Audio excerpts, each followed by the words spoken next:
तो कैसे हैं आप लोग? अरे हम लोग तो बहुत बढ़िया हैं। तेरे चैनल को भी सब्सक्राइब कर दिया, अब फटाफट इस चैप्टर को भी पढ़ा दे। चलो ठीक है स्टूडेंट्स, तो आज स्टार्ट करते हैं हम लोग विजिट टू कैम्ब्रिज चैप्टर को, जिसके अंदर हम पढ़ने वाले हैं स्टीवन हॉकिंस के बारे में। काफ़ी इंटरेस्टिंग चैप्टर है और मेरे फेवरेट साइंटिस्ट भी हैं स्टीवन हॉकिंस, तो उनके बारे में थोड़ा डिटेल में समझते हैं। तो चलिए इस चैप्टर को शुरू करते हैं।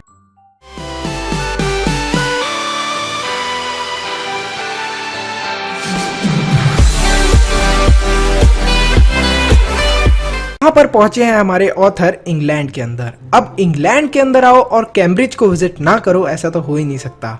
तो ऑथर पहुंच जाते हैं कैम्ब्रिज में विजिट करने। जब वो कैम्ब्रिज के अंदर विजिट कर रहे होते हैं तो उन्हें अपने टूर और गाइड से पता चलता है स्टीवन हॉकिंग के बारे में। उन्हें पहले से भी पता होता है स्टीवन हॉकिंग के बारे में, क्योंकि स्टीवन हॉकिंग बहुत फेमस और पॉपुलर हो चुके थे world wide. Because he was disabled, मतलब डिसेबल्ड थे वो, सिर्फ उनकी जो उंगलियां थी वो वर्क करती थी और जो उनका हाफ फेस था वो बहुत मुश्किल से चल पाता था और वो घूम फिर भी नहीं सकते थे और परमानेंटली एक व्हील चेयर के ऊपर बैठे रहते थे।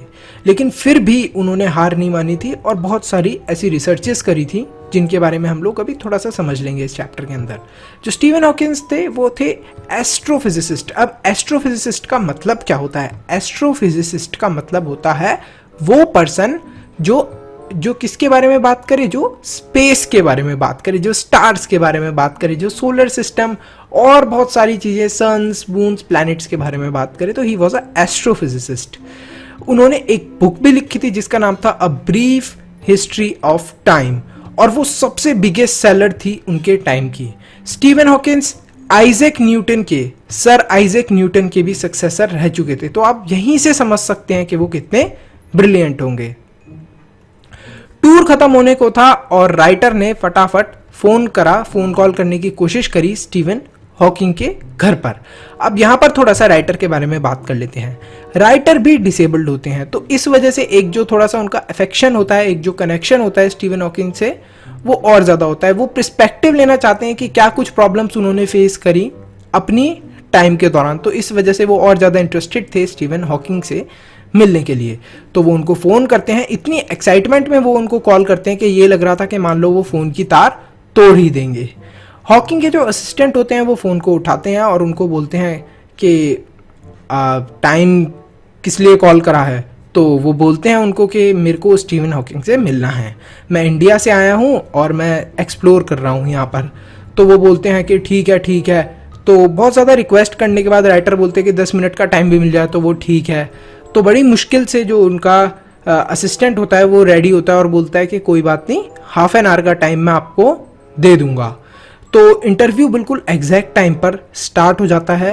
प्रोफेसर बिल्कुल टाइम के एक्यूरेट थे और वो उसी टाइम पर वहाँ पर प्रेजेंट होते हैं और राइटर भी वहाँ पर पहुँच जाते हैं।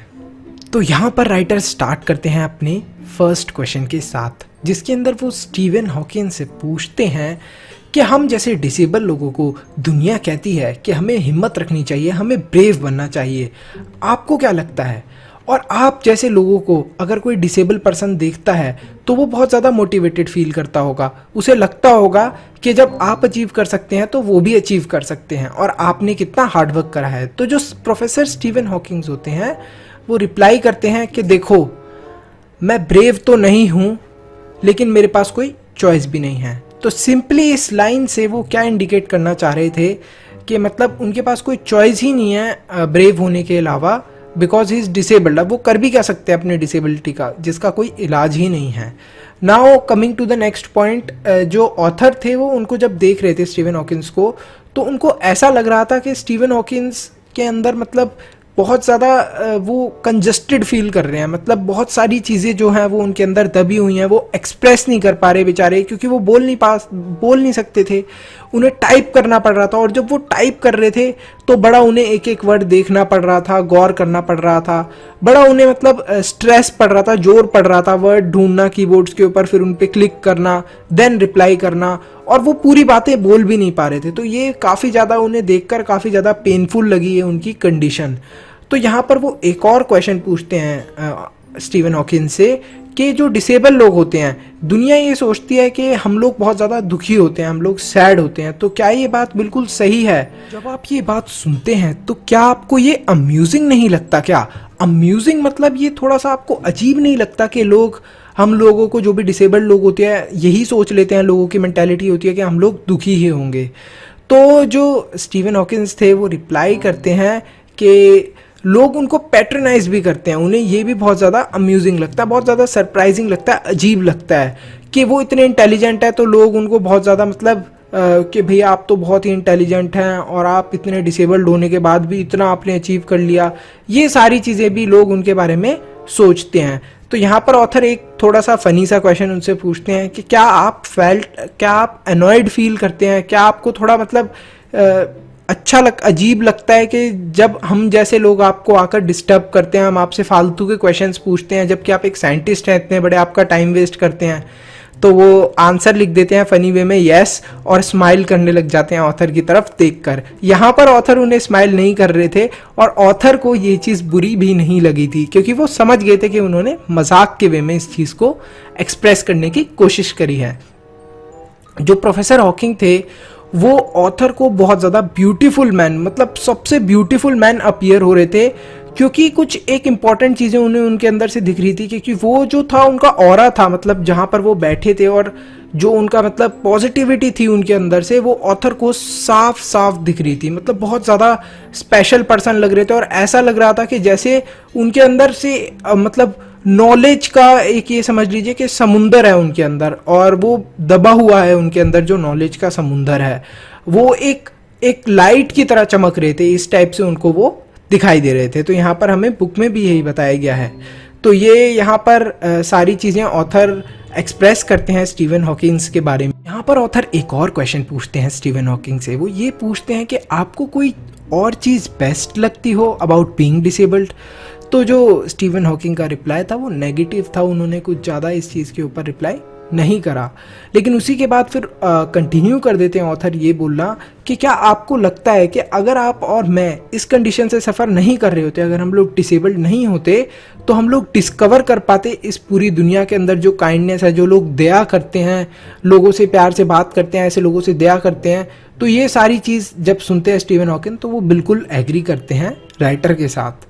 तो जैसे राइटर ने बताया कि वो भी काफ़ी ज़्यादा इंस्पायर्ड हो जाते हैं, जैसा कि हर कोई उनसे जो भी मिला करता था वो इंस्पायर्ड हो जाता था, और उनको काफ़ी ज़्यादा बुरा भी लगता है जिस टाइप के उन्होंने अजीब और गरीब उनसे सवाल पूछे थे।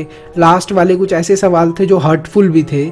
तो यहाँ पर ही ख़त्म होता है इंटरव्यू, एंड देन वो एक लास्ट क्वेश्चन उनसे पूछकर मूव ऑन करते हैं।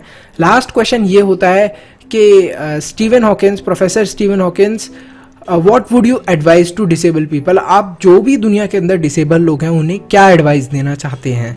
तो स्टीवन हॉकिंस एडवाइस करते हैं कि जितने भी डिसेबल लोग हैं उन्हें कॉन्सेंट्रेट करना चाहिए जिस चीज़ में वो अच्छे हैं, उसके आगे ना ज़्यादा सोचना चाहिए, ना ज़्यादा उसके पीछे सोचना चाहिए, और उन्हें कभी ओवर एंथुसिस्टिक भी नहीं होना चाहिए, मतलब बहुत ज़्यादा उत्सुक भी नहीं होना चाहिए कि बहुत ज़्यादा वो खुश होने लग गए कि हाँ हम कर लेंगे, ये है वो है। और उन्हें मतलब फोकस करना चाहिए जो उन्होंने सोचा है, जिस चीज़ के अंदर वो अच्छे हैं। मान लीजिए कोई पियानो बजाने में अच्छा है, जैसा अब पढ़ेंगे हम लोग एवलिन के बारे में। तो एवलिन काफ़ी अच्छी थी पियानो बजाने में क्लास 9th के अंदर। तो एक लड़की थी जो काफ़ी ज़्यादा डिसेबल थी, लेकिन वो काफ़ी ज़्यादा अच्छी थी पियानो बजाने में, तो उसके बारे में भी आप पढ़ेंगे क्लास 9th में।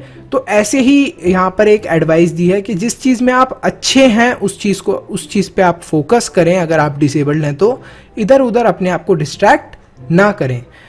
इसके बाद जब राइटर निकल रहे थे तो वो देखते हैं हॉकिंस का बहुत बड़ा गार्डन होता है, और वो अपने जो उनकी व्हीलचेयर होती है उसके व्हील्स घुमाते घुमाते बाहर निकल जाते हैं। और ये जो उनकी जर्नी थी वो काफ़ी ज़्यादा सक्सेसफुल थी और उनके लिए काफ़ी ज़्यादा इंस्पायरिंग थी। तो यहीं पे ये चैप्टर खत्म होता है स्टूडेंट्स। आई होप आपको अच्छे से समझ में आया हो। तो अगर आपने ये वीडियो यहाँ तक देख लिया है तो लाइक और सब्सक्राइब ज़रूर करें, नहीं तो माता रानी पाप लगाएगी। और एक और चीज़ कि स्टे हैप्पी, स्टे हेल्दी और मन्नू से ज्ञान लेते रहो। See you in the next video. Thanks for watching.